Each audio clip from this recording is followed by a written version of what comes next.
Hello and welcome to another episode of Legal Update. The topic of discussion is Second Foreigners Tribunal Case Against Indian.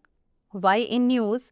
Recently in the Tarabanu Begum alias Tarabanu Khatun versus Union of India and others case, the Supreme Court addressed the issue of initiating a second Foreigners Tribunal case against an individual already declared Indian. The court set aside the Guwahati High Court's order and held that such proceedings violate the principle of res judicata. Background of the case: the appellant was initially subject to a foreigners tribunal proceeding in 2016 where it was concluded that she was not a foreigner. The tribunal examined evidence including voter list from 1966 to 1970 and found that her parents were Indian citizens, proving her Indian nationality. Despite the favorable ruling, in 2018, a fresh notice was issued to the appellant calling for another round of proceedings. The Guwahati High Court upheld the continuation of these proceedings, which led to the appellant approaching the Supreme Court. Court observation: the bench comprising Justice Manoj Mishra and Justice K. V. Vishwanathan observed that the previous decision of the tribunal, which had declared the appellant as an Indian citizen, should have been upheld. The court referred to the principle of res judicata, highlighting that the state should have challenged the previous decision if it wished, rather than initiating new proceedings. The Supreme Court noted that the fresh proceedings were an abuse of legal process and quashed them.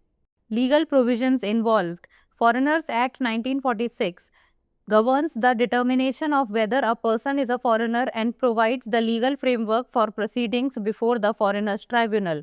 Section 9 of the Foreigners Act 1946 places the burden of proof on the person to prove that they are an Indian citizen in proceedings before the Foreigners Tribunal. Res judicata: this legal doctrine bars the re-examination of issues that have already been settled by a competent court or tribunal. Res means subject matter and judicata means adjudged or decided, and together it means a matter adjudged. The principle applies to quasi-judicial bodies like the Foreigners Tribunal as per the Supreme Court's ruling in Abdul Quddus versus Union of India 2019. Case laws: Abdul Quddus versus Union of India 2019, the court emphasized that the findings of a foreigners tribunal, once finalized, are binding and cannot be revisited unless there are exceptional grounds. Daryau versus State of Uttar Pradesh 1961, the Supreme Court held that the rules of res judicata applies also to a petition filed under Article 32 of the Constitution. Ghulam Abbas versus State of Uttar Pradesh 1981, the Supreme Court held that the doctrine of res judicata, codified under Section 11 of CPC, is not exhaustive. Now it's time for the practice question. Under the Foreigners Act 1946, who bears the burden of proof in a foreigners tribunal? The state government, the foreigners tribunal, the person challenging the foreigner status, or the Supreme Court? Send the answer of this question in the comments below. That's all for today. Thank you so much for watching. भारतीय के खिलाफ दूसरा विदेशी न्यायाधिकरण मामला चर्चा में क्यों? हाल ही में ताराबानु बेगम अलियास ताराबानु खातून बनाम भारत संघ और अन्य मामले में सर्वोच्च न्यायालय ने पहले से ही भारतीय घोषित व्यक्ति के खिलाफ दूसरा विदेशी न्यायाधिकरण मामला शुरू करने के मुद्दे को संबोधित किया। न्यायालय ने गुवाहाटी उच्च न्यायालय के आदेश को खारिज कर दिया और कहा कि इस तरह की कार्यवाही रेस जुडिकाटा के सिद्धांत का उल्लंघन करती है। मामले की पृष्ठभूमि: अपीलकर्ता पर वर्ष 2016 में विदेशी न्यायाधिकरण में कार्यवाही की गई थी, जहां यह निष्कर्ष निकाला गया था कि वह विदेशी नहीं थी। न्यायाधिकरण ने 1966 और 1970 की मतदाता सूचियों सहित साक्ष्यों की जांच की और पाया कि उसके माता-पिता भारतीय नागरिक थे, जिससे उसकी भारतीय राष्ट्रीयता साबित हुई। अनुकूल निर्णय के बावजूद 2018 में अपीलकर्ता को एक नया नोटिस जारी किया गया, जिसमें कार्यवाही के एक और दौर का आह्वान किया गया।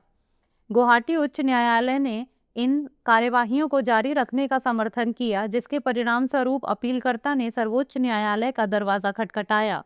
न्यायालय की टिप्पणी: न्यायमूर्ति मनोज मिश्रा और न्यायमूर्ति के वी विश्वनाथन की पीठ ने कहा कि न्यायाधिकरण ने पिछले फैसले, जिसमें अपीलकर्ता को भारतीय नागरिक घोषित किया गया था, को बरकरार रखा जाना चाहिए था।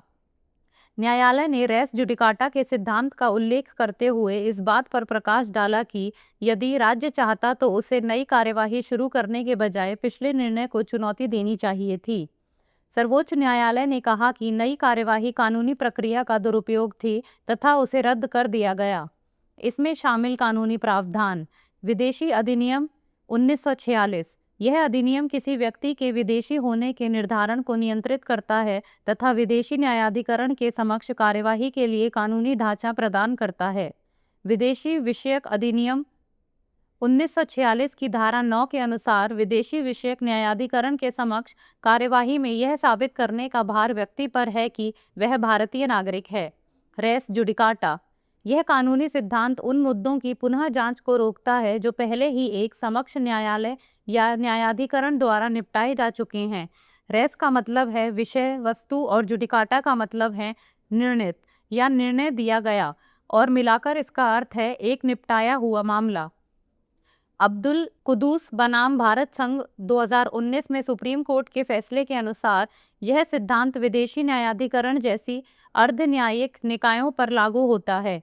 संबंधित केस: अब्दुल कुद्दूस बनाम भारत संघ 2019। न्यायालय ने इस बात पर जोर दिया कि विदेशी न्यायाधिकरण के निष्कर्ष एक बार अंतिम रूप दिए जाने के बाद बाध्यकारी होते हैं और जब तक कोई असाधारण आधार न हो उन पर पुनर्विचार नहीं किया जा सकता। दरियाओं बनाम उत्तर प्रदेश राज्य 1961। सर्वोच्च न्यायालय ने माना कि रेस जुडिकाटा का नियम संविधान के अनुच्छेद 32 के तहत दायर याचिका पर भी लागू होता है। गुलाम अब्बास बनाम उत्तर प्रदेश राज्य 1981। सर्वोच्च न्यायालय ने माना कि सीपीसी की धारा 11 के तहत संहिताबद्ध रेस जुडिकाटा का सिद्धांत संपूर्ण नहीं है। अब बारी है अभ्यास प्रश्न की। विदेशी अधिनियम 1946 के अंतर्गत विदेशी न्यायाधिकरण में साक्ष्य प्रस्तुत करने का दायित्व किसका होता है? राज्य सरकार, विदेशी न्यायाधिकरण, विदेशी दर्जे को चुनौती देने वाला व्यक्ति या सर्वोच्च न्यायालय? आप इस प्रश्न का उत्तर कमेंट सेक्शन में दे सकते हैं। आज के लिए इतना ही, धन्यवाद।